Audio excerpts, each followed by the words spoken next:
My name is Maggie. I am an office worker at a leading company.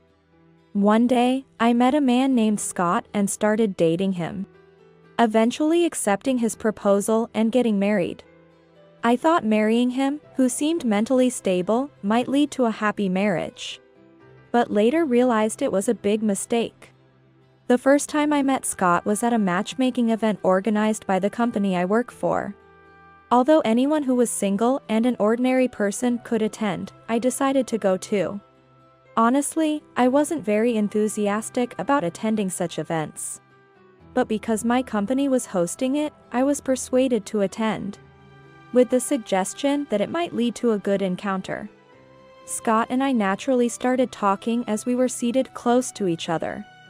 He was 5 years older than me, 30, and seemed to have a calm demeanor. Gradually, both of us became conscious of each other. Soon, Scott and I started dating. He always wore high-brand clothes and paid for our dates. I wondered if he was wealthy, but felt a bit guilty always being treated. Still, I was attracted to his personality and continued the relationship. Then one day, Scott proposed to me.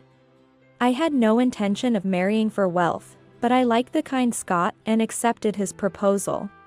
When I visited Scott's family home for marriage greetings, I was surprised by the luxurious house and its large garden. "Scott, is your family wealthy?" I asked out of surprise, without any deep meaning. "Really? This is nothing special. Just ordinary," Scott joked in response to my question. Even so, it was obvious that such a luxurious house couldn't be afforded by an average employee. His mother was also dressed expensively, and I became curious about what kind of person his father was. Thinking back, Scott rarely talked about his father. He wasn't home that day either. "Is Steve not here today? Is he out?" "Well, my husband isn't in good health and is in a facility," I asked out of courtesy, but felt the expression of Scott's mother harden a bit as she answered. I was surprised to hear his father was in a facility, a fact unknown to me until today. This made me feel something was off. This unease I felt would become clear in the married life that was about to start. After getting married, Scott suggested, "Can't you live with me and my mother in our family home? I'm worried about leaving her alone." I wanted to live just with my husband, but I understood Scott's feelings. My parents were still actively working, so I agreed to live with Scott's family. Once I started living in Scott's family home, I encountered surprising scenes.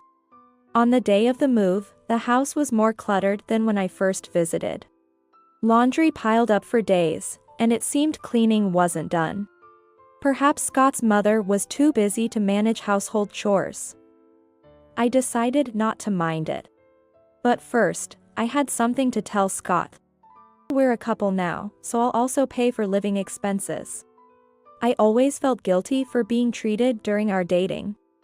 I wanted to contribute financially, even while living in Scott's family home. "Maggie, you don't have to worry about money." Despite thinking it's important to be responsible with money, Scott always dismisses the topic with his usual attitude. During this conversation, Jane chimed in. "God is right, we have plenty of money, so don't worry. More importantly, that woman can't even do household chores properly. She's useless and I'm going to fire her today." I was surprised by her strong tone, but what caught my attention was her reference to "that woman." Scott, who was the woman she was talking about? "Oh, she's the housekeeper we've hired. She does various chores, but is pretty useless.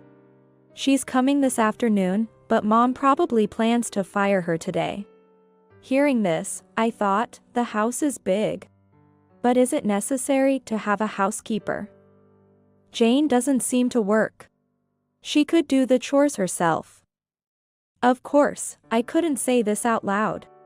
However, when I saw the housekeeper working, she didn't seem particularly bad. Rather, she was efficiently managing the housework. I guess the house must have been tidy from her last visit when I first came to greet for the marriage. To my concern, while the housekeeper was working, Jane was just snacking and watching TV, occasionally sighing and looking disdainfully at the housekeeper. To me, the housekeeper seemed to be working hard, but I wondered what Jane disliked about her.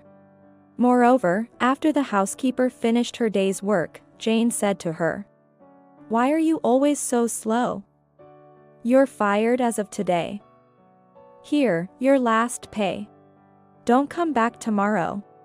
She was fired unilaterally, and Jane even threw her last pay at her. Anyone would think such treatment is too harsh. The housekeeper must have been shocked. Tears rolled down her cheeks. After the housekeeper left, Jane made a shocking announcement to me. "So that's it. From now on, you're in charge of the housework. Okay?" I was told unilaterally and felt nothing but anxiety. I feared being exploited as a housekeeper by Jane from now on. However, the next day, my bad feeling became a reality. Jane started pushing all household chores on me.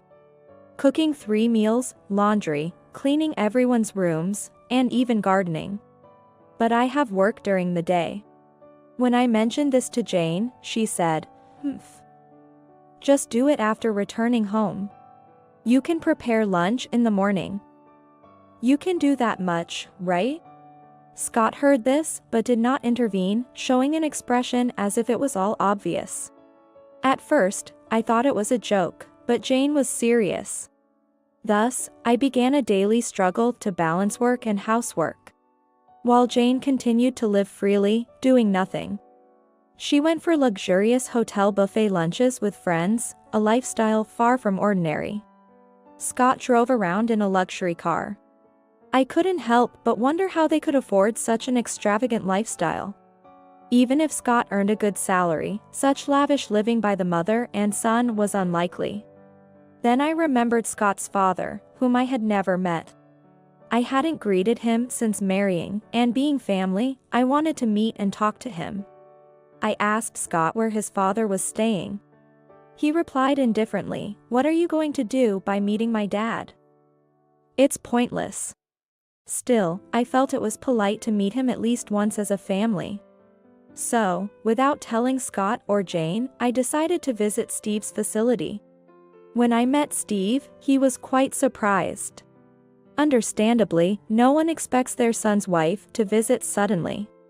After calming down, Scott's father shared various stories with me, many of which I had never known.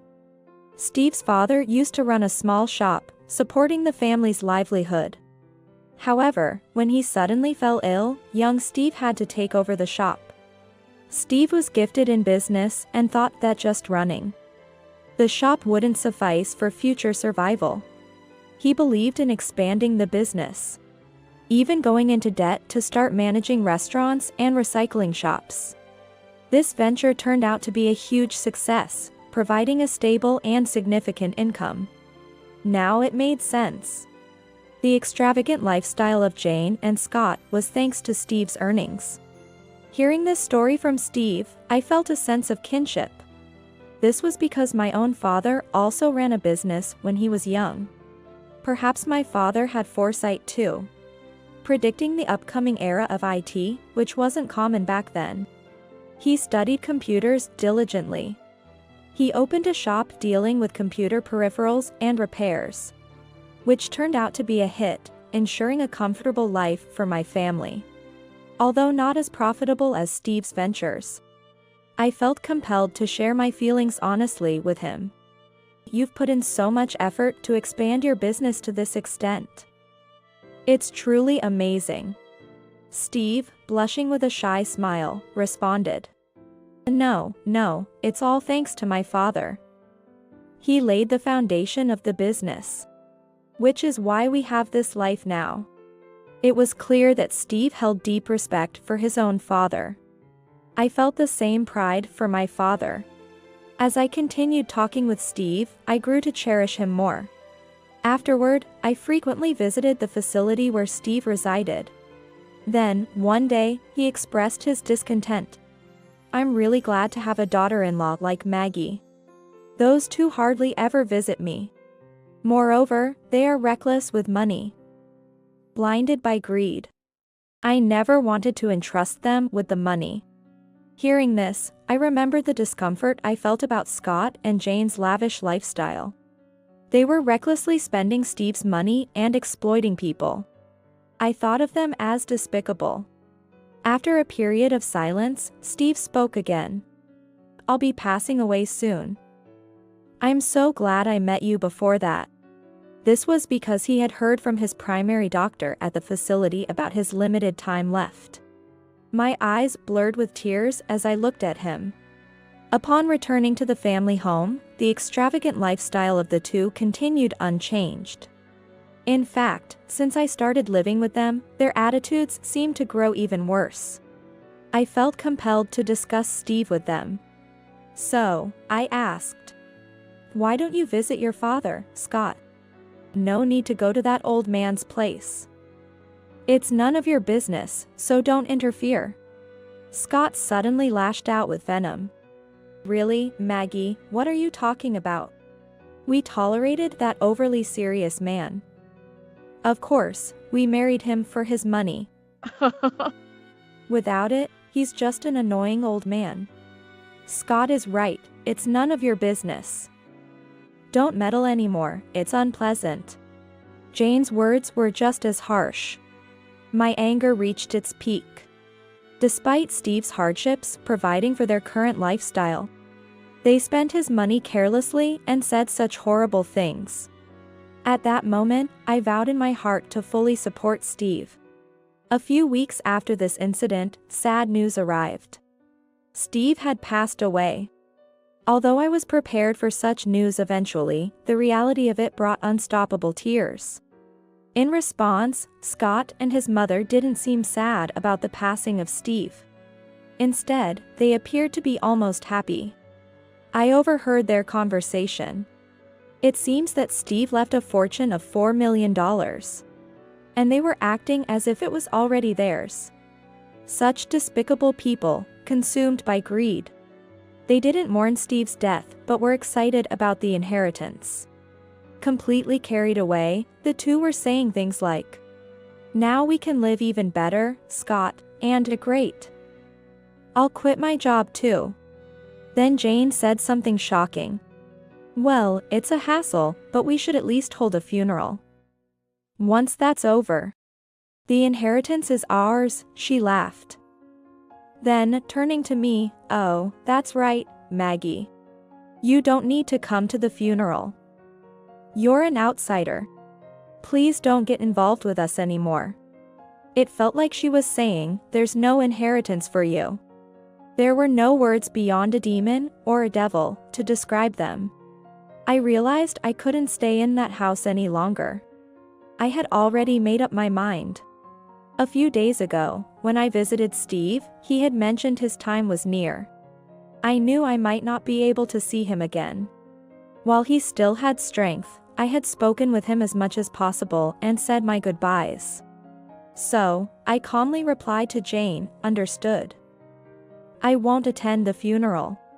Then, turning to Scott, "In exchange, please sign this." I presented him with divorce papers. Scott looked surprised, but Jane seemed almost pleased. Perhaps she thought that without the marriage, I wouldn't get any inheritance. Pressured by his mother, Scott, though bewildered, signed the divorce papers. "You can't be serious," muttering to himself. While Scott and his mother were busy with funeral preparations, I neatly packed up my room, arranged my belongings, and contracted for a new apartment. I explained the situation to my parents and workplace.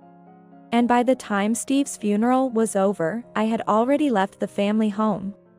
Scott and his mother were probably feeling relieved by now. Even before starting the funeral preparations, they had booked flights and luxury hotels for an overseas trip.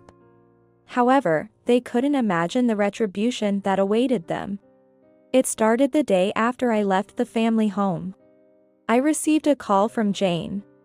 I couldn't answer as I was at work, but later saw dozens of missed calls on my phone.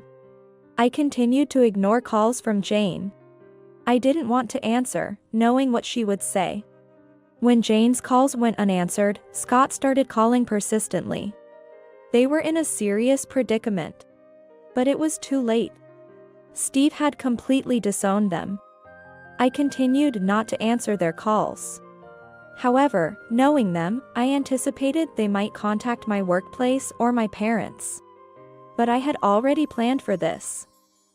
My parents had moved to the apartment I rented. And no one knew their new address. As expected, a few weeks later, Scott and Jane visited my parents' house. I had already informed my neighbors to contact me if they caused any disturbance. My intuition was right, they were asking around for my whereabouts, causing trouble for the neighbors, who informed me. I immediately contacted the police, asking them to check on the disturbance. The police arrived swiftly and sternly warned Scott and his mother, preventing them from approaching the family home area again. Afterward, my parents occasionally returned to their original house for cleaning and chores. However, Scott and his mother didn't quiet down and even visited my workplace. But I had already informed the security guard at the entrance to tell them I had resigned if they came looking for me. However, Jane was not one to back down easily. I know that's a transparent lie. Bring her here immediately. She insisted, refusing to leave. Her persistence led the security guard to threaten to call the police. Reminded of the recent incident by the mention of the police, she finally gave up and left.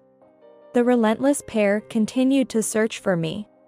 The phone calls kept coming, and they even went as far as to visit the city office, trying to find out my address. It was utterly exasperating. That's when they realized something. Since Scott and I were already divorced, my surname had naturally changed. At the city office, they found no record under my name. The two must have been utterly distraught upon learning this. So why were Jane and Scott so desperate to find me? The answer lay in Steve's will. The day after I left the family home, Jane came across the will. It stated, "All my inheritance goes to Maggie." Steve had expressed this during his lifetime. The reason Jane and Scott had become such selfish and unreasonable people was all his fault. He let them use money as they pleased.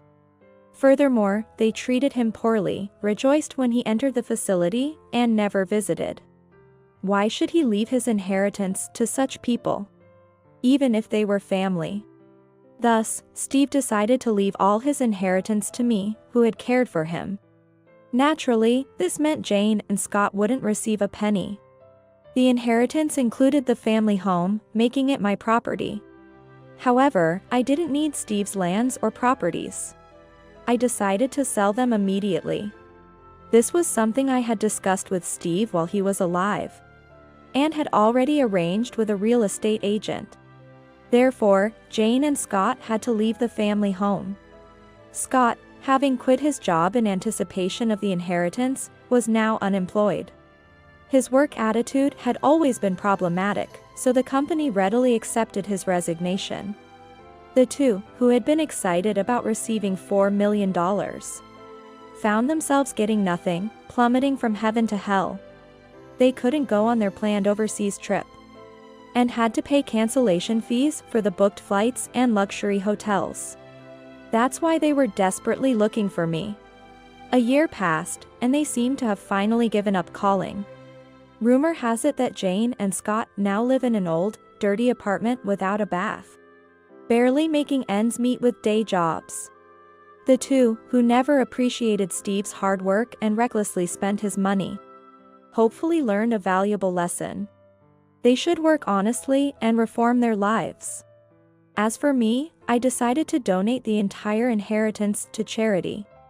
Working hard to earn a fortune is commendable, but being wealthy doesn't necessarily bring happiness. It's better to save only what is necessary and use the rest for the good of the world. Money used for good deeds will eventually come back to you. These were beliefs shared by my father, Steve, and myself. Since I didn't earn the inheritance myself, it felt wrong to keep it all. I didn't approach Steve for his wealth, and my decision was made after consulting my parents. Now free from the clutches of Jane and Scott, I live peacefully, respecting my parents and cherishing the memories with Steve.